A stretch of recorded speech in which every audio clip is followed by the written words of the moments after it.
Hi, this is Doug Gallagher again, coming to you from guess where? Does anybody not know? This is the Grand Canyon. Look, I don't care how many pictures you've seen of the Grand Canyon or how many movies you've seen with the Grand Canyon. You've never seen the Grand Canyon until you're standing on this ledge looking out at that thing. Okay, let's get that said right now. Okay, this speaking of where we are and where to go, this particular video is going to be on how do you choose the right timeshare. You know, okay, so I think I want one, but how do I get the one that's going to suit me best? That's what this tape is about. Okay, so a little bit winded from the hike here. The first thing is that a lot of people, they'll go to an exotic place and they'll, Cancun, the Bahamas, Hawaii, Florida, and they go to a sales presentation and they show them how wonderful it is to vacation there. And they already know it because they're there. They think, oh, this would be wonderful to come here every year. And so they buy one, they buy it. And then with a lot of them, what happens is they never go back. Okay, so you got to make sure that you're not carried away with some place that maybe is too expensive for you to return to easy.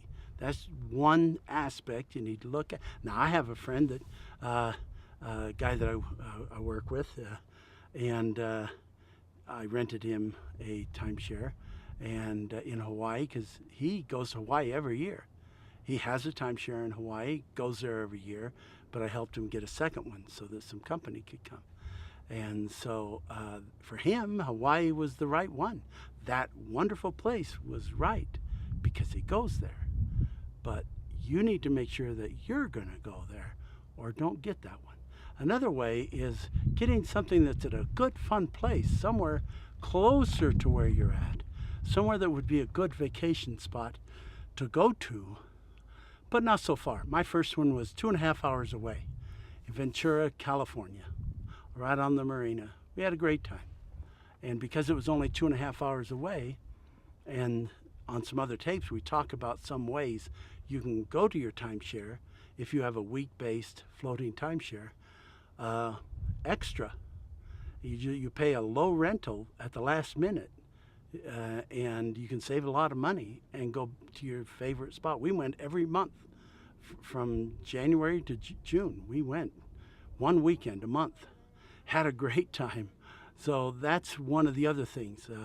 And another one is sometimes the place they give you daytime use.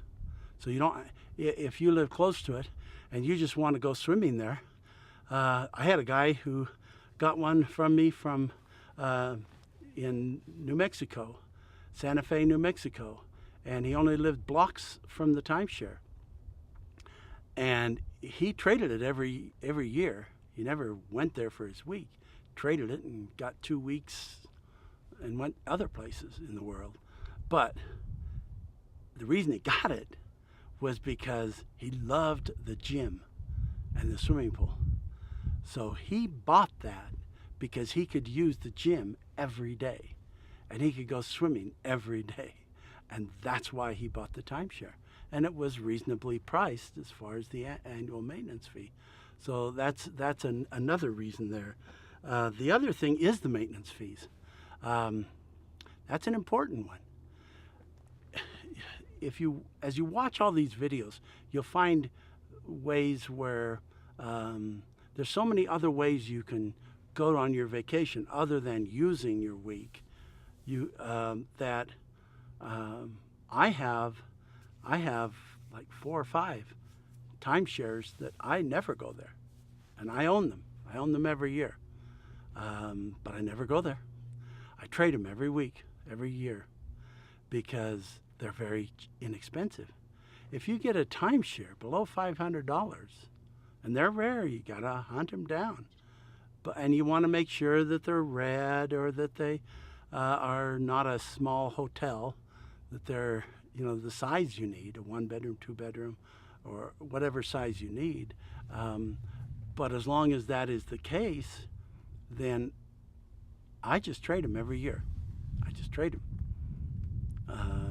Just, if I spend $500 on a maintenance fee and they give me 2 weeks and I spend $200 pulling out those 2 weeks, that's $900. So I spent $900 and I've gotten 2 weeks anywhere in the world. Okay? I can get one of those weeks. I could be in Hawaii, in Waikiki. It doesn't matter. So this is a way that you can make sure that it's always reasonable for you, keeping that cost down. Another one is the privileges that they give you. Some timeshares alluded to this bonus time, where if you have short notice, usually a month, 3 weeks, something like that, and they still have an opening, you can actually rent that opening for just 2 nights, 3 nights, 4 nights a week. I have some I can get as actually my lowest one I can go to for $35 a night. I have some that are $50 a night, others that are $100 a night, but they're beautiful and they're well worth it, and I love going there. Then plus besides that, sometimes if you belong to a timeshare that's part of a group, and you can get that bonus time at other resorts. So now you can get that bonus time. I have a timeshare in Indio. I'm never going to go to Indio. I live in Mesa, one desert for another desert. But one of their sister companies is in San Diego, one of the San Diego beaches, Solana Beach. And I go there quite often, at least once a year. I go to Solana Beach for $75 a night. For 2 nights, 3 nights, you can't beat that. A Motel 6 is over $100 when you add tax in San Diego. So that's another reason. The other thing is that if you are using RCI, especially, say you got another timeshare and you're already using RCI, then how many points is RCI going to give you if you trade that timeshare in? I have a timeshare, anything really, pretty well anything on a beach, anything in Hawaii, anything really high demand, but not some of the places you would think, like Disneyland or Vegas or Branson. They have so many timeshares there that it's a supply and demand problem. So their trading points are down low. So you don't want to do that. But if you get on the coast or on the West Coast, you pretty well can get 30 points or better. Now you take that 30 points, you don't trade it in for another thing on the beach. That's just even swap. What you do is you trade that in when you want to go to Branson, you want to go to Kissimmee or Orlando, or you want to go to Las Vegas. I can go to Las Vegas for 5 points and stay at Grandview Hotel, real nice hotel. I can stay there for 5 points at the right time, not all the time, but there are plenty of times. Now, if they give me 30 points for 1 week and I have 5 points, I could get 6 weeks. Or I could have a big party and rent 6 of them all in the same week for my one trade. So that's another thing that you would want to consider. The other thing is one that doesn't relate to me so much, and that is you might want the really fine, exquisite, upper class, the Marriotts and the Hyatts, and you're not going to get them. You're just not going to get them on a week-based basis. So you're not going to get any extra. There's no extra bonus points or anything like that.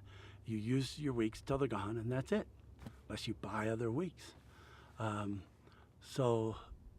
But there are people who really do want that extra luxury. They want those fresh flowers, right on the coffee table, and it just looks so beautiful, and it does. But your regular timeshares are good timeshares. I mean, you're getting an actual 1 bedroom, 2 bedroom apartment with a full kitchen. So to me, that I'm happy to do that. The fact that I'm out of hotels, I'm a happy dude. Yet I mentioned in an earlier one, my daughter, uh, she wants to go somewhere where she has room service. So she comes when we go as a family, but on her own, she'll go to one of the really high end places where she can get her room service. And there are a lot of people like that. Those people, get your points, and I can even help you get one as long as you tell me exactly what you want. I'll see if I can, get something for little or no money. But you're going to be paying through the nose every year.